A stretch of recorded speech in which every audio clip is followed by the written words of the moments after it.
Hello student, good morning. Standard 10 subject Hindi. विद्यार्थी मित्रों, आज हम पोएम नंबर 7 पढ़ेंगे। इसका नाम है जन्मभूमि। जन्मभूमि से हम परिचित हैं। हमारी जन्मभूमि भारत है। हमारा जन्म भारत में हुआ है, इसलिए भारत हमारी जन्मभूमि है।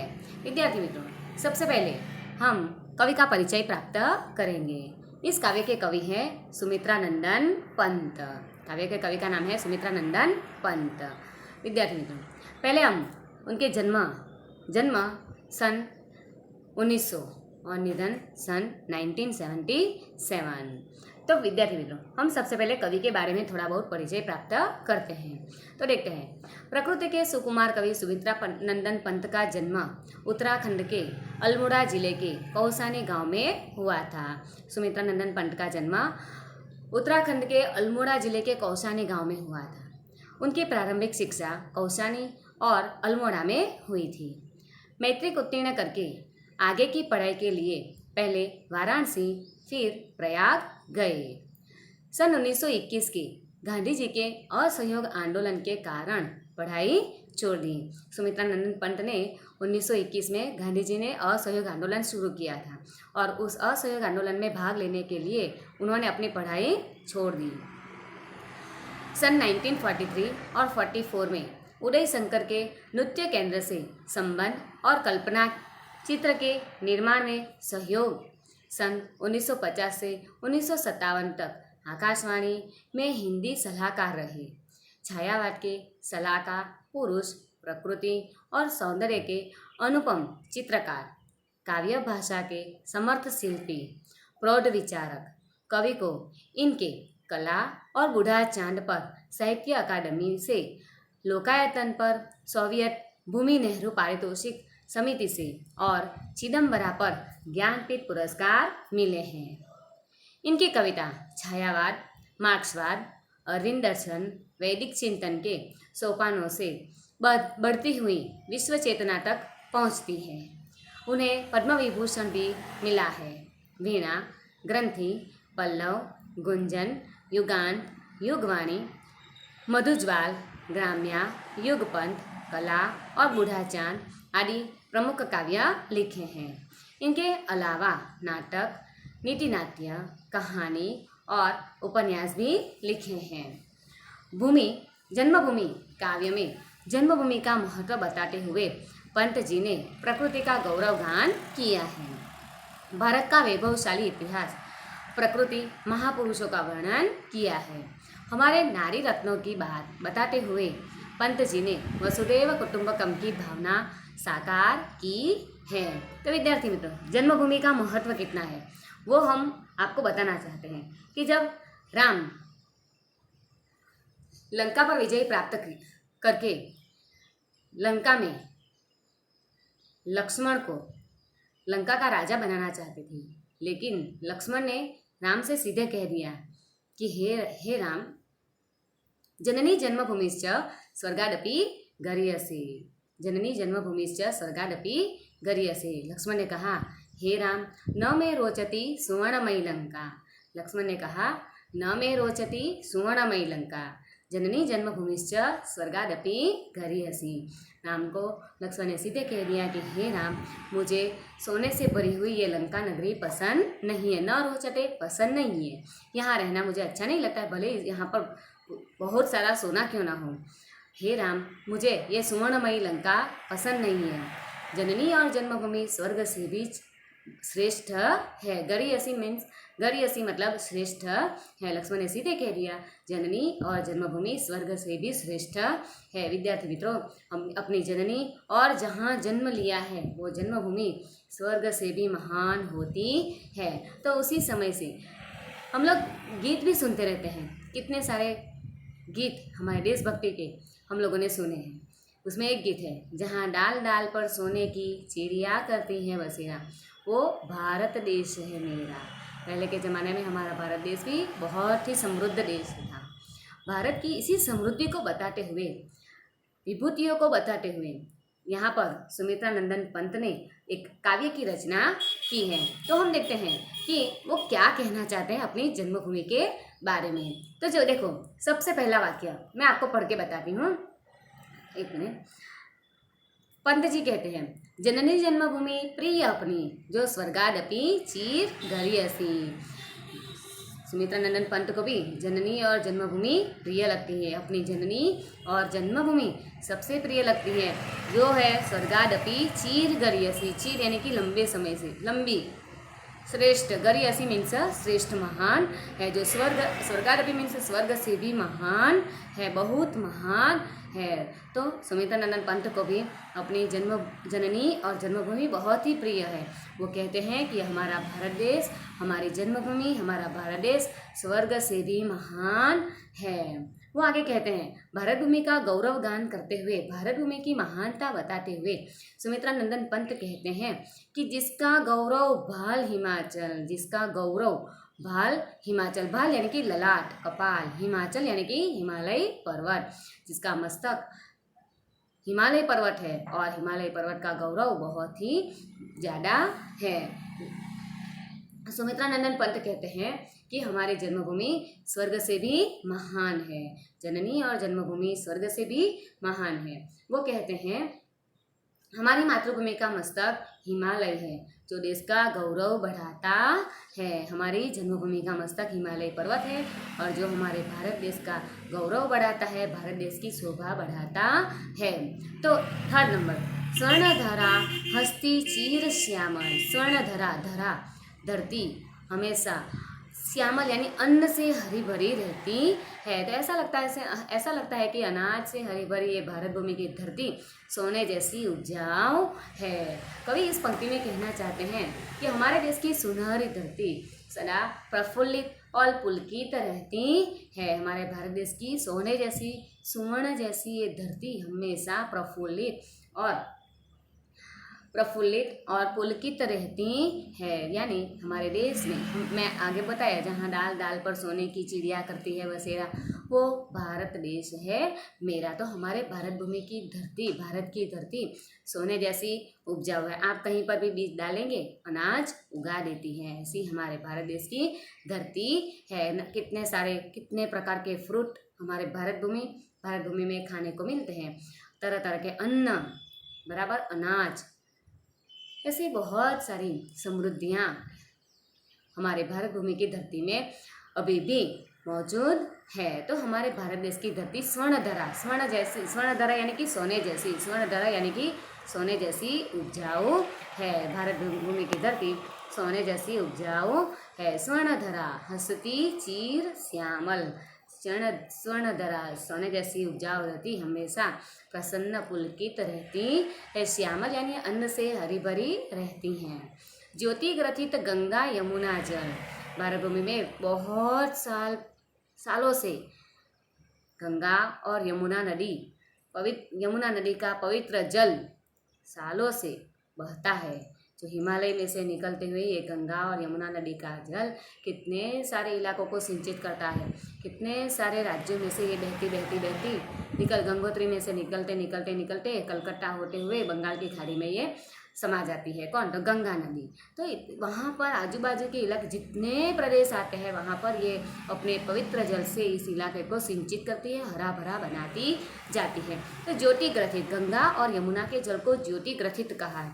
ज्योति से गुठा हुआ, चेतनावंत, चेतनता देने वाला। गंगा यमुना का जल अगर हमारे प्रदेश में से भी निकले तो हमारे इलाके को भी हरा भरा बना के ही छोड़ेगा।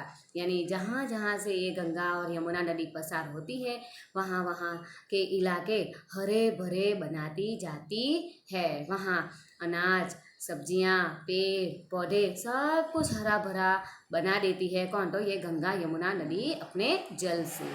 वह जन जन के हृदय में बसी, ये दोनों नदियाँ जन जन के हृदय में बसी हुई है। कौन सी नदियाँ जन जन के हृदय में बसी हुई है? तो गंगा और यमुना। कौन सी नदियाँ? गंगा और यमुना। गंगा और यमुना नदी जन जन के हृदय में बसी हुई। हम लोग जानते ही है, हम लोगों को नदियों का नाम याद करने के लिए कहा जाएगा तो सबसे पहला नाम गंगा नदी का याद आएगा। यमुना एक श्लोक भी है, गंगे च यमुने च नर्मदे सरस्वती गोदावरी कावेरी सिंधु गंगे, यमुने, गोदावरी, सरस्वती, कावेरी, सिंधु, ऐसे बहुत सारी 7 नदियाँ हमारे भारत देश की प्रमुख नदियों के रूप में स्थान प्राप्त कर चुकी है। इसमें गंगा और यमुना, उसके बारे में ये कहा जाता है कि ये गंगा नदी स्वर्ग से विष्णु भगवान के चरणों में से होती हुई शंकर भगवान की जटा में से सीधी धरती पर उतरी है। मतलब इसका जल पवित्र है, पाप धोने वाला है, पाप मुक्त करता है। इतना ही नहीं, रोगों से भी मुक्त करता है। गंगा नदी का जल गंगोत्री में से निकलती है, गंगोत्री धारा में से निकलती आगे बढ़ती है। हिमालय प्रदेश का पूरा इलाका वनस्पतियों से, औषधियों से भरा हुआ है और इसीलिए गंगा नदी का जल औषधि युक्त बन जाता है। और इसीलिए ऐसा कहा जाता है कि गंगा नदी में स्नान करने से हमारे रोग दूर हो जाते हैं। पर ये प्राचीन समय में था, जब हमारे भारत देश में ऐसे गंदे केमिकल वाले पानी बहलाने वाली कंपनियां, फैक्ट्रियां नहीं बनी थी। बराबर, जब भारत भूमि में गंगा नदी के किनारे चर्म उद्योग की फैक्ट्री नहीं बनी थी, तब ये भारत भूमि गंगा जल रोग दूर करने वाला था। लेकिन अब तो गंगा नदी में केमिकल वाला पानी, गंदा पानी, शहरों की, गांव की गंदगियाँ उसी गंगा नदी में छोड़ी जाती है, जिसकी वजह से ये गंगा नदी का पानी अब पहले जैसा नहीं रहा। फिर भी इसका मान अभी भी वैसा का वैसा ही है। तो विद्यार्थी मित्रों, गंगा और यमुना नदी हमारे सभी के जन जन के हृदय में बसी हुई है और ये 2 नदियों का जल ज्योति से गूंथा हुआ है। आगे लेते हैं। जिसे राम, लक्ष्मण और सीता बना गए पद धूलि पुनीता, जिसे यानी कि भारत भूमि को राम, लक्ष्मण और सीता बना गए पद धूलि पुनीता। पद धूलि यानी कि पद धूलि, पाँवों की धूल, पैदल चल के जाएंगे तो पाँव में धूल लगती है। पर पुनीता यानी कि पवित्र। तो भारत भूमि को राम, लक्ष्मण और सीता अपने पाँवों की धूल से पवित्र बना के गए। हमारे भारत देश में भगवान राम ने जन्म लिया, साथ में लक्ष्मण और सीता ने भी भारत भूमि में जन्म लिया, जिन्होंने अपने पग की धूल से भारत भूमि को पवित्र बना दिया। जहाँ कृष्ण ने गाई गीता, बजा अमर प्राणों की बंसी, जहाँ यानी हमारी भारत भूमि में कृष्ण ने गीता गान किया, जिसकी वजह से लोगों को गीता का ज्ञान प्राप्त हुआ। जीवन जीने का उद्देश्य, मोक्ष पाने का उद्देश्य, भक्ति का मार्ग दिखाया। किसके माध्यम से? तो गीता के माध्यम से। लोगों की मुसीबतें, रुकावटें, कठिनाइयाँ, लोगों को धर्म का मार्ग दिखाया। किसने? भगवान कृष्ण ने गीता गान करके लोगों को ज्ञान दिया, उपदेश दिया। बजा अमर प्राणों की बंसी, कृष्ण ने भारत भूमि में अमर प्राणों की बांसुरी भी बजाई। यहाँ पर कहा जाता है कि कृष्ण भगवान ने भारत भूमि में, राम और कृष्ण ने भी भारत भूमि में जन्म लिया। कृष्ण ने गीता की रचना की। गीता ये हमारे भारत देश का महान ग्रंथ है। तो अमर प्राणों की बांसुरी भी कृष्ण ने भारत भूमि में ही बजाई।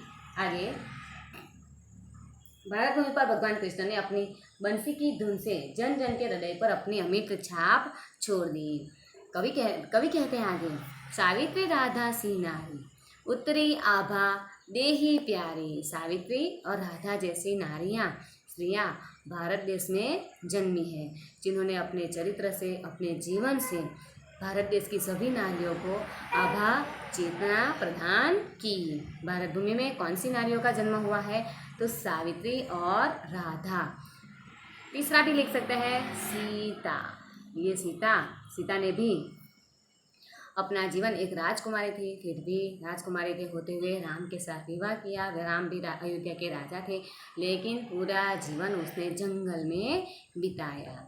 हर पल कठिनाई, हर पल मुसीबत, हर पल कसौटियाँ इसके जीवन में हमेशा रही। फिर भी सीता एक तटस्थ नारी के रूप में हमारे सामने उदाहरण बनती है।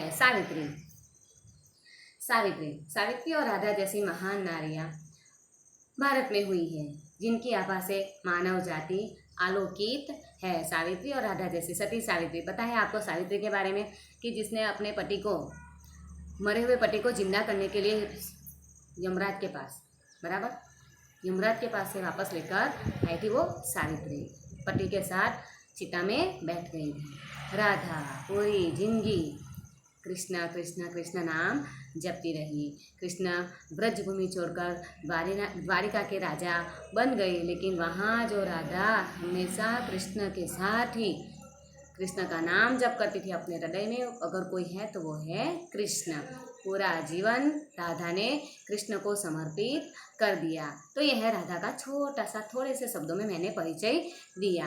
तो सावित्री, सीता और राधा और सावित्री जैसी नारियां भारत भूमि में जन्मी है, जिन्होंने अपनी आभा से हमारे भारत भूमि के नारियों को चेतना प्रदान की है। सीता बनी, शिला बनी तापस कुमारी, शिला बनी तापस कुमारी, तपस्वी कुमारी अहल्या शिला बन गई थी। क्या बन गई थी? शिला यानी कि पत्थर, शिला यानी कि पत्थर। शिला बनी तापस कुमारी, गौतम ऋषि की पत्नी ऋषि के शाप से पत्थर बन गई थी, जिसको फिर से चेतना किसने प्रदान की? तो राम ने। जब राम वन में गए, गौतम ऋषि के आश्रम में गए, तो वो जो अहल्या पत्थर बन गई थी, वो अहल्या राम के स्पर्श मात्र से ही फिर से अपने असली रूप में आ जाती है। तो राम के स्पर्श, ऐसे ऐसे महापुरुष बन गए भारत भूमि में कि जिनके मात्र स्पर्श मात्र से ही पत्थर भी चेतन बन जाते हैं। तो शिला यानी कि पत्थर, शिला यानी कि पत्थर। अहल्या स्त्री थी और वो ऋषि के शाप से पत्थर बन गई थी, जिसकी वजह से वो पत्थर ही थी, अचेतन बन गई थी। लेकिन राम के स्पर्श मात्र से ही वो फिर से अपने असली रूप में आ गई। तो पत्थर भी चेतन बन गए। कैसे? ऐसे महापुरुषों के स्पर्श से। तो ऐसा कहा जा रहा है कि भारत भूमि में ऐसे ऐसे महापुरुष बन गए जिनके स्पर्श मात्र से ही हमारे जड़ता भी चेतना में बदल जाती है। आगे कहा जाता है, शांति निकेतन जहाँ तपोवन, ज्ञान अवस्थित हो ऋषि मुनिगण, चित नभ में करते थे वितरण, जहाँ सत्य की किरणें बरसी। तो हमारी जन्मभूमि की महिमा बहुत ही निराली है। यहाँ शांति निकेतन जैसा तपोवन है। हमारे भारत भूमि की महिमा बहुत ही निराली है। यहाँ पर शांति निकेतन जैसा तपोवन, शांति निकेतन याद रखना, तपोवन कौन सा है? तो शांति निकेतन जैसा यहाँ पर तपोवन है, जिसमें ऋषि मुनि ध्यान मग्न बैठते हैं। ऋषि मुनि गण ध्यानावस्थित होते, ऋषि मुनियों का गण ध्यान मग्न हो जाता है। शीत नभ में करते थे विचरण, ये जहाँ वे लोग ज्ञान रूपी चिद नभ में करते थे विचरण, यानी कि ज्ञान रूपी विचरण, ज्ञान रूपी आकाश मंडल में, चिद नभ ज्ञान रूपी आकाश मंडल में वो विचरण करते थे, गोता लगाते थे। वो इतने ध्यानमग्न हो जाते थे कि उनको बाहर की दुनिया का पता ही नहीं चलता था। चिद नभ में वो विचरण करने लगते थे, बराबर ध्यानावस्थित होकर परमात्मा के साथ, लगातार परमात्मा के साथ अपना ध्यान केंद्रित करते रहते थे, ब्रह्मांड में विचरते रहते थे। तो शांति निकेतन एक तपोवन है, जिसमें ऋषि मुनियों का गण ध्यान मग्न हो जाते थे और ध्यान मग्न होकर सिद्ध नभ में विचरण करने लगते थे, जहाँ सत्य की किरणें बरसी। जिस भारत भूमि में सत्य की किरणें बरसी, हमारा देश सत्य के प्रकाश से आलोकित है, अर्थात यहाँ सत्य का बोलबाला है। हमारे भारत देश में सत्य की बोलबाला है। किसकी बोलबाला है? सत्य की। भारत देश में सत्य की किरणें बरसी। सत्य की किरणें किसने किसने बरसाई? तो 3 जन हैं, तो महात्मा गांधी, महावीर स्वामी और गौतम बुद्ध। तीनों ने सत्य का मार्ग लोगों को दिखाया, सच्चाई के मार्ग पे चलो। गांधी जी का सूत्र है सत्य और अहिंसा।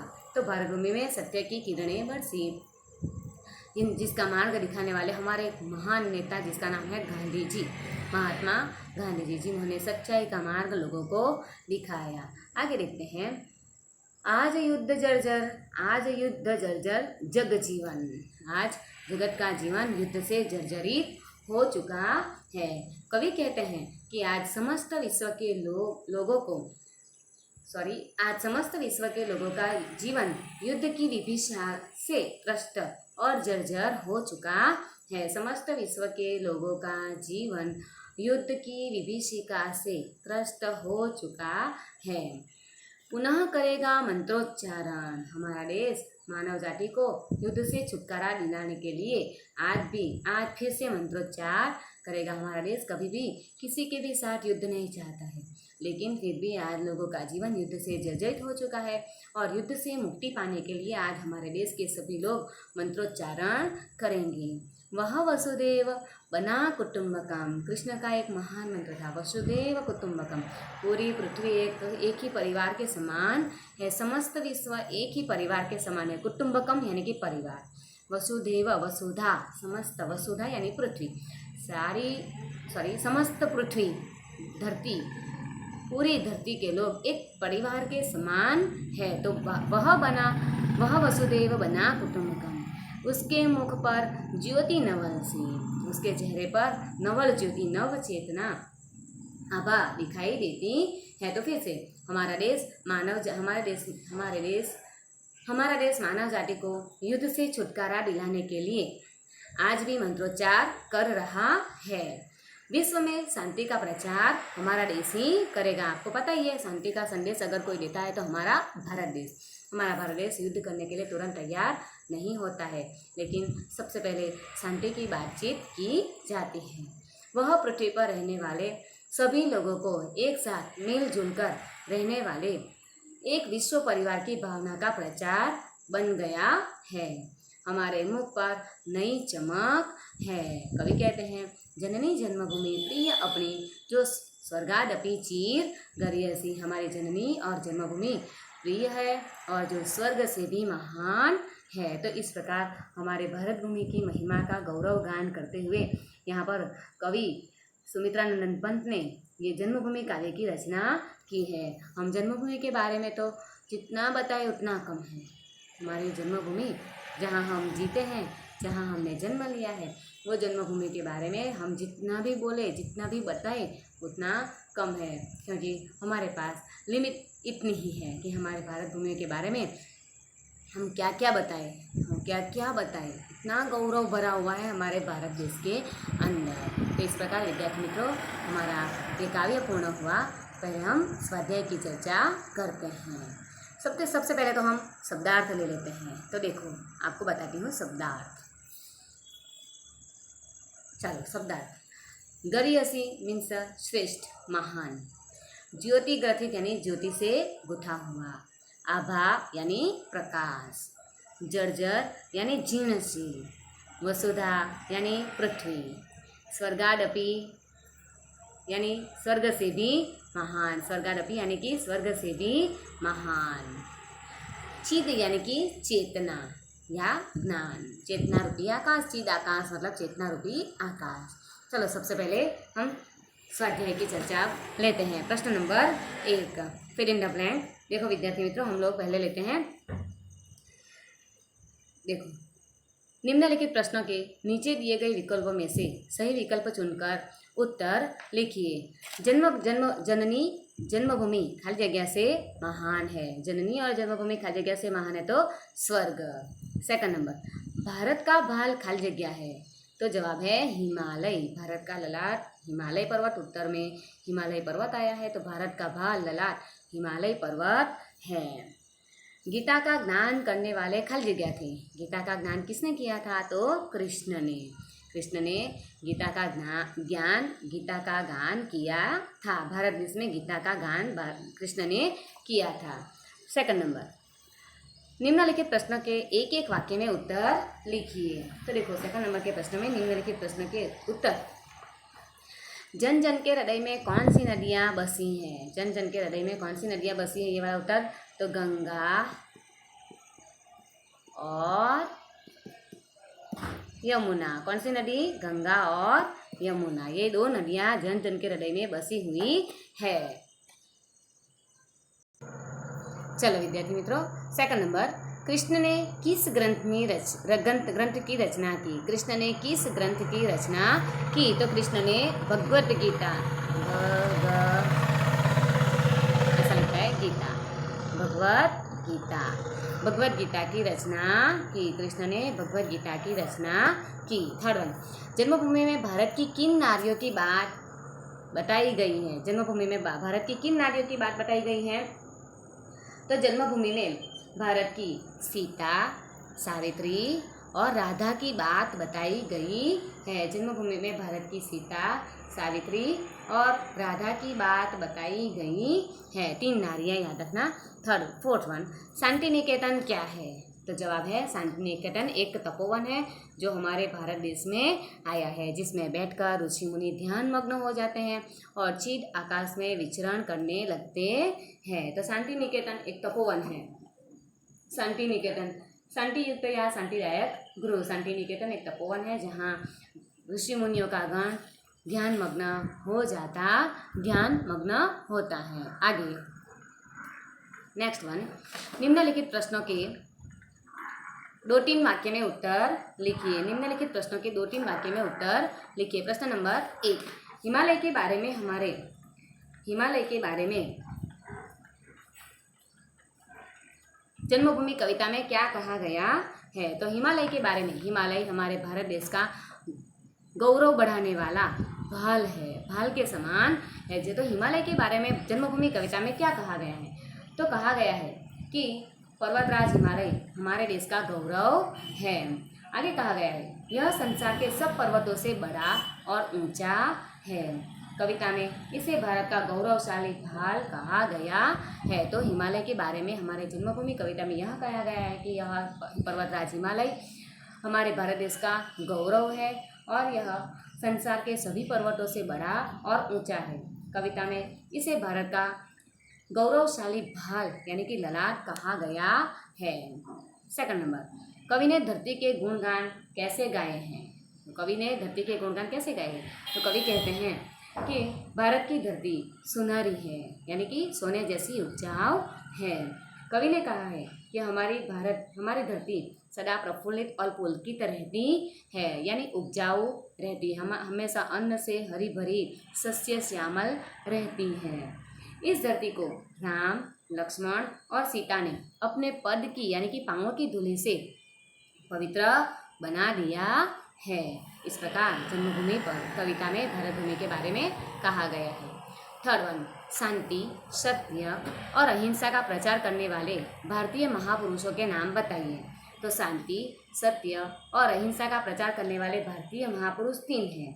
एक है गौतम बुद्ध, दूसरा महावीर स्वामी और तीसरा महात्मा गांधी। ये 3 महापुरुषों ने सत्य, शांति और अहिंसा का प्रचार किया। तो विद्यार्थी मित्रों, ये प्रश्न मोस्ट IMP है जो एग्जाम में 2-3 बार पूछा गया है। बराबर, आगे देखते हैं। प्रश्न नंबर 4, निम्नलिखित प्रश्नों के 4-5 वाक्य में उत्तर लिखिए। प्रश्न नंबर 1, कवि ने जन्मभूमि को स्वर्ग से भी महान क्यों कहा है? कवि ने जन्मभूमि को स्वर्ग से भी महान क्यों कहा है? तो जवाब है कवि कहते हैं कि मनुष्य को अपने जन्मभूमि से बहुत लगाव होता है। आगे, वह कहीं भी रहे पर उसका मन अपनी जन्मभूमि में पहुंचने के लिए लालायित रहता है। अपनी जन्मभूमि की धरा, नदियाँ, पर्वत, महापुरुष, महान नारियाँ, परंपराएं, रीति रिवाज उसे बांधे रहते हैं। वह अपनी जन्मभूमि के लिए अपना सर्वस्व त्याग करने के लिए तैयार रहता है। इस तरह कवि ने जन्मभूमि को स्वर्ग से भी महान कहा है। आगे देखते हैं नेक्स्ट क्वेश्चन। प्रश्न नंबर 2, जन्मभूमि में भारत भूमि की क्या क्या विशेषताएं हैं? जन्मभूमि कविता में भारत भूमि की क्या क्या विशेषताएं हैं? तो इसका जवाब है जन्मभूमि में भारत भूमि की यह विशेषता है कि भारत भूमि को स्वर्ग से भी महान कहा गया है।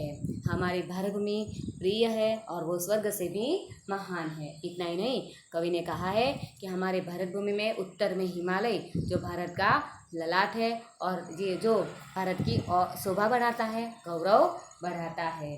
भारत भूमि में गंगा और यमुना जैसी पवित्र जल बहलाने वाली नदियाँ बहती हैं जो हमेशा अपने आजू बाजू के इलाकों को हमेशा हरा भरा बनाती रहती हैं।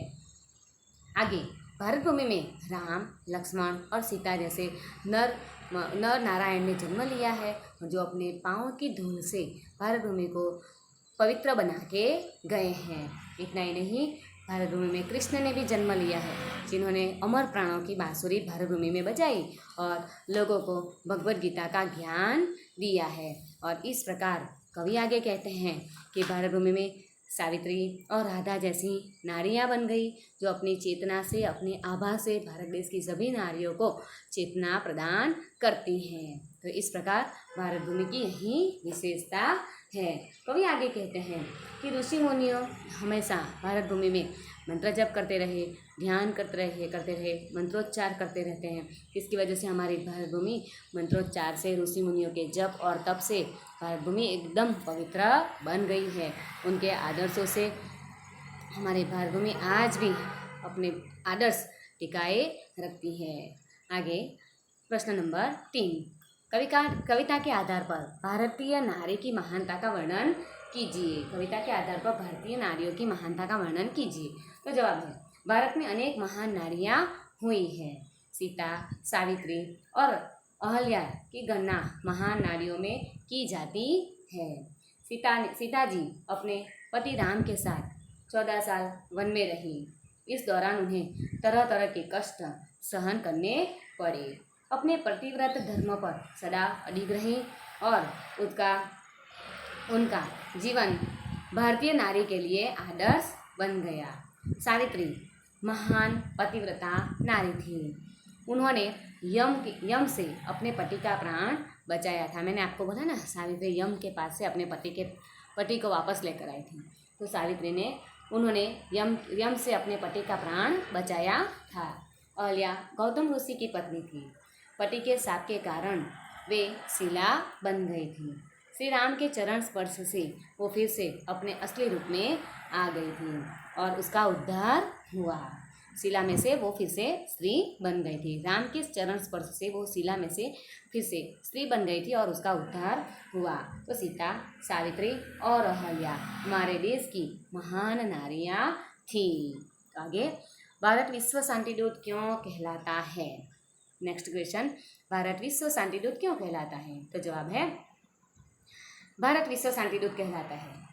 भारत एक शांति प्रिय देश है। सत्य, अहिंसा और राष्ट्रपिता महात्मा गांधी के आदर्श सिद्धांत थे।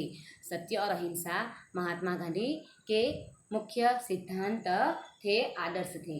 हमारा देश इस आदर्श का अक्षरशः पालन करता है। सत्य और अहिंसा के सिद्धांत का हमारा देश पालन करता है, अक्षरशः पालन करता है। जब कभी भी हमारे देश पर, जब कभी भी विश्व में किसी देश में शांति भंग होती है, तो भारत सबसे पहले आगे आकर शांति स्थापित करने की दिशा में पहल करता है। जब कभी भी युद्ध का माहौल शुरू होता है, जब कभी भी दूसरे देश में टकराव शुरू होती है, तो हमारा भारत देश शांति प्रिय है और वो पहले शांति का प्रस्ताव रखता है। आगे, भारत की शांति सेना राष्ट्र संघ के तत्वावधान में शांति स्थापित करने का कार्य करती है।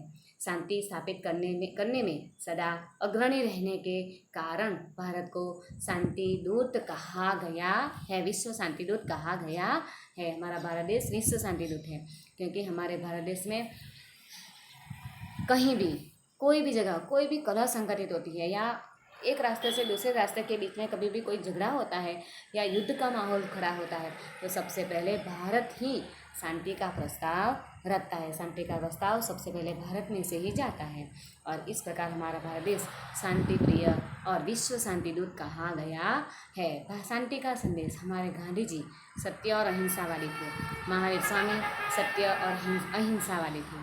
गौतम बुद्ध अहिंसा वाले थे। शांति से जियो, क्यों परेशान करते हो लोगों को, क्यों परेशान करें? ये बुद्ध का वाक्य है, शांति बस, ओम शांति। तो भारत देश में जन्मे हुए ऐसे महापुरुषों के आदर्श आज भी भारत में मौजूद है और उसका अक्षरशः पालन होता है, इसीलिए भारत देश विश्व शांति दूत कहलाता है। आगे नेक्स्ट, निम्नलिखित पंक्तियों का भाव स्पष्ट कीजिए। इसका गौरव भाल हिमाचल, यानी यह काव्य पंक्ति जन्मभूमि काव्य में से ली गई है। इस काव्य के कवि का नाम सुमित्रानंदन पंत है। इस काव्य पंक्ति में भारत की प्राकृतिक सुंदरता का वर्णन किया गया है। हिमालय पर्वत को भारत का ललाट भाल कहा गया है। जो हिमालय पर्वत आज भी हमारे भारत देश का गौरव बढ़ाता है। सेकंड नंबर, जड़ता बनी चेतना। जड़ता बनी चेतना यानी उपरोक्त काव्य पंक्ति जन्मभूमि काव्य में से ली गई है। इस काव्य के कवि का नाम सुमित्रानंदन पंत है। जड़ता यानी कि अचेतना, पत्थर बन जाना, जड़ बन जाना। चेतना सरसी, तो गौतम ऋषि की पत्नी ऋषि के शाप से पत्थर बन गई थी, पर राम के चरण स्पर्श से वो फिर से अपने असली स्वरूप में, स्त्री के स्वरूप में आ जाती हैं। तो यहाँ ऐसा कहना चाहते हैं कि हमारे भारत देश में ऐसे महान पुरुष हो गए हैं जिनके पग की धूल से एक पत्थर भी चेतन बन जाता है। थर्ड वन, वह वसुदेव बना कुटुंबकम। वह वसुदेव बना कुटुंबकम, तो उपरोक्त काव्य पंक्ति जन्मभूमि काव्य में से ली गई है। इस काव्य के कवि का नाम सुमित्रानंदन पंत है। तो यहाँ पर इस काव्य पंक्ति में ऐसा कहा गया है कि आज चारों ओर युद्ध का माहौल है, पर भारत मानव जाति को युद्ध से छुटकारा दिलाने के लिए मंत्रोच्चार कर रहा है। मंत्रोच्चार के द्वारा विश्व में शांति का प्रचार करने में लगा है। वह पृथ्वी पर रहने वाले सभी लोगों को परिवार की तरह मिलजुल कर रहने की सीख दे रहा है। तो यहाँ पर भगवान कृष्ण ने भी भगवत गीता में कहा है कि समस्त धरती वसुधैव कुटुंबकम, एक परिवार के समान है। चलो आगे लेते हैं प्रश्न नंबर 6। निम्नलिखित शब्दों के समानार्थी शब्द लिखिए। 1, जननी। जननी यानी कि माता, जननी यानी माता, बराबर। आगे फिर जनेता भी होता है, ज्योति। आगे नेक्स्ट वन, शिला। शिला यानी कि पत्थर। विचरण यानी घूमना। गौरव यानी प्रतिष्ठा। पुनीत यानी कि पवित्र। विद्यार्थी मित्रों, समानार्थी शब्द जननी यानी माता, ज्योति प्रकाश, शिला पत्थर, विचरण घूमना, गौरव प्रतिष्ठा, पुनीत यानी पवित्र। तो इस प्रकार हमारा यहाँ पर स्वाध्याय भी पूर्ण हुआ, हमारा ये पोएम भी पूर्ण हुआ। काव्य के स्वाध्याय आप अपनी नोटबुक में लिखेंगे। Okay, thank you.